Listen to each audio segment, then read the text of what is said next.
بسم اللہ الرحمن الرحیم۔ اس ویڈیو کا پچھلا حصہ آئی بٹن میں اور ڈسکرپشن باکس میں لنک دیا گیا ہے، وہاں سے آپ حضرت بلال رضی اللہ تعالیٰ عنہ کے انٹرویو کا پچھلا حصہ سن سکتے ہیں، اور میرے چینل پر جا کر بھی آپ حضرت بلال کی ساری ویڈیوز ترتیب وار دیکھ سکتے ہیں۔ بسم اللہ الرحمن الرحیم۔ پچھلی ویڈیو میں یہ بتایا جا رہا تھا کہ حضرت بلال رضی اللہ تعالیٰ عنہ کے مالک امیہ نے حضرت بلال رضی اللہ تعالیٰ عنہ کو سخت سزائیں دے کر قتل کرنے کا فیصلہ کر لیا تھا، اور وہ دن حضرت بلال رضی اللہ تعالیٰ عنہ سوچ رہے تھے کہ شاید یہ ان کی زندگی کا آخری دن تھا۔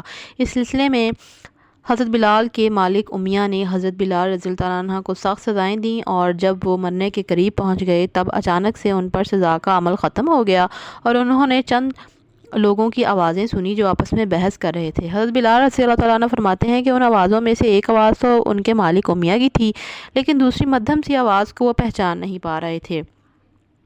حضرت بلال رضی اللہ تعالیٰ عنہ فرماتے ہیں کہ میں نے آنکھیں کھولنے کی بہت کوشش کی، مگر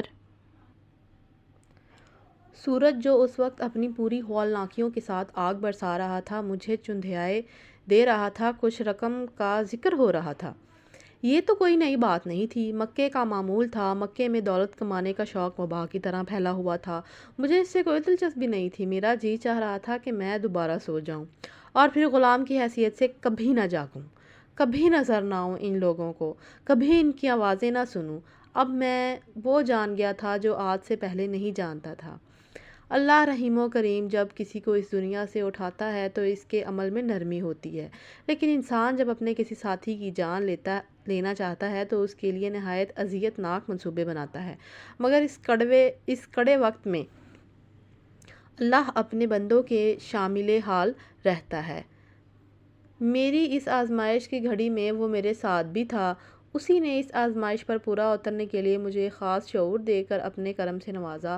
اب میرے کانوں میں ایک تیسری آواز آئی، بڑی جانی پہچانی آواز، ابو جہل کی آواز۔ ابو جہل مجسم اختیار بنا تحقمانہ انداز میں کہہ رہا تھا کہ یہ ہمارے اصول کے خلاف ہے کہ غلام کو سزا ختم ہونے سے پہلے خریدا یا بیچا جائے۔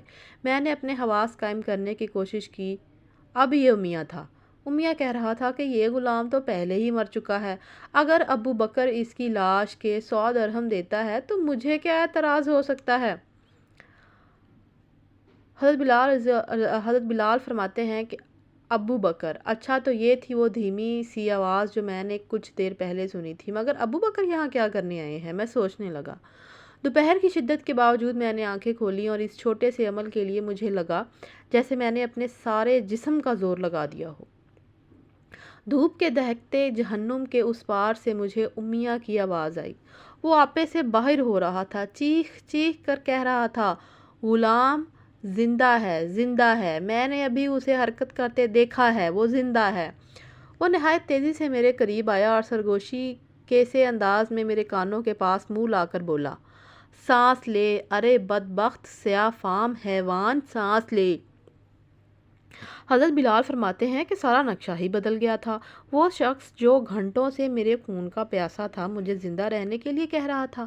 دیکھا جائے تو زندگی میں ہنسی کم اور ہنسنے کے مواقع زیادہ ہوتے ہیں۔ امیہ پھر کچھ کہہ رہا تھا، ابو بکر، غلام نے اپنے جسم کی حرکت سے اپنی قیمت چڑھا لی ہے۔ اب 100 میں نہیں 200 میں سودا ہوگا۔ 200 درہم میرے حوالے کرو اور لے جاؤ اسے۔ میرے اوپر رکھے ہوئے بھاری پتھر ہٹا لیے گئے۔ حضرت بلال فرماتے ہیں کہ میرے اوپر رکھے ہوئے بھاری پتھر ہٹا لیے گئے، میری مشقیں کھول دی گئیں، یعنی کہ رسیاں کھول دی گئیں۔ بلال ایک بار پھر بکا، ایک بار پھر خریدا گیا، لیکن اس بار صرف 1 منٹ کے لیے۔ ایک نوجوان نے مجھے سہارا دے کر اٹھایا۔ میری آنکھیں خون اور آنسوؤں سے اتنی دھندلائی ہوئی تھیں کہ مجھے اس کا چہرہ نظر نہیں آیا۔ کچھ دیر میں میری نظر ٹھہری تو میں نے اسے پہچان لیا۔ یہ زید تھے، محمد صلی اللہ علیہ وآلہ وسلم کے منہ بولے بیٹے زید بن حارثہ رضی اللہ تعالیٰ عنہ نے کہا، بلال اب تم آزاد ہو۔ حضرت بلال فرماتے ہیں کہ میں خاموش رہا۔ اس ایک فکرے کے بعد میں کہہ بھی کیا سکتا تھا؟ ادھر امیہ لہک لہک کر اپنی رقم گن رہا تھا، اس کی ہنسی تھی کہ تھم نہیں رہی تھی۔ حضرت ابو بکر رضی اللہ تعالیٰ عنہ سے امیہ یہ کہہ رہا تھا کہ اے ابن ابو قحافہ، تم نے اس کے 200 درہم دیے ہیں، میں تو اسے 100 پر بھی بیچنے کو تیار تھا۔ اس پر ایک کہا گونجا۔ حضرت بلال فرماتے ہیں کہ اب میں نے ابو بکر رضی اللہ تعالیٰ عنہ کو دیکھا، ایک شخص جس کا چہرہ قندیل کی طرح روشن تھا۔ انہوں نے فرمایا، حضرت ابو بکر نے فرمایا، امیہ، دھوکہ میں نے نہیں، تم نے کھایا ہے۔ مجھ سے پوچھو تو یمن کی بادشاہی بھی اس کے آگے کچھ نہیں ہے۔ حضرت بلال فرماتے ہیں کہ کیا میری قیمت واقعی اتنی بڑھ گئی تھی؟ میری ٹانگیں لرز رہی تھیں، چلنا تو درکنار میں کھڑا بھی نہیں ہو سکتا تھا۔ ابو بکر نے مجھے ایک بازو سے پکڑا، زید نے دوسرے سے پکڑا اور مجھے نیم مردہ کو آدھا راستہ چلاتے اور آدھا تقریباً گھسیٹتے ساتھ لے گئے۔ 5 دن تک میں ابو بکر رضی اللہ تعالیٰ عنہ کے گھر ایک تاریک کمرے میں بے ہوش پڑا رہا۔ کبھی تھوڑی دیر کے لیے ہوش بھی آ جاتا تھا، مگر زیادہ عرصہ بے ہوشی طاری رہتی تھی۔ میرے بستر کے گرد سرگوشیاں کرتے ہیولے مجھے مرہم لگاتے، تیل ملتے اور میرے بدن پر ٹھنڈے پھاہے رکھتے۔ ایک بار مجھے ہوش آیا تو میں نے کمرے کے ایک گوشے میں کسی کو عبادت کرتے دیکھا اور پھر بے ہوش ہو گیا۔ 6 دن صبح کے وقت میں چند قدم اٹھانے کے قابل ہو گیا۔ میں اپنے قدموں پر چل کر باہر کھلی فضا میں آیا تو ابو بکر رضی اللہ تعالیٰ عنہ کی خوشی کے انتہا نہ رہی۔ وہ فوراً ایک بکری لایا اور میرے سامنے اس کا دودھ دو کر مجھے پلایا۔ پھر وہ بولے، اللہ کے رسول صلی اللہ علیہ وآلہ وسلم متواتر 3 دن تک تمہارے کمرے میں جا کر تمہاری صحت کی دعا کرتے رہے۔ جب تک تمہارا بخار نہیں اترا انہوں نے دعائیں جاری رکھیں۔ تمہاری صحت پر وہ اتنے خوش تھے کہ میں نے کبھی کسی کو اتنا خوش نہیں دیکھا۔ وہ کہتے تھے، بلال اسلام میں داخل ہو گیا ہے، کل ہم دونوں ان کی خدمت میں حاضری دیں گے۔